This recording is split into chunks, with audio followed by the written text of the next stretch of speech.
No baby అలా చేయొద్దు. ఇంకా ఎక్కువ అంటావేంటి వద్దంటే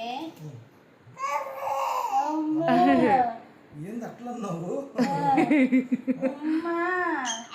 అవునా? అట్లా అంటారా ఎవరన్నా? అట్లా అంటారా? తప్పు తప్పు తప్పు అట్లా అనొద్దమ్మా. తప్పు. సరే ఏని చిచ్చమ్మా హాయ్ చూడండి చూడండి. హలో టాటా చెప్పు. టాటా. ఎక్కడికి వచ్చావు నువ్వు? ఎక్కడికి వచ్చావు? చూపి ఉండు కదలద్దు.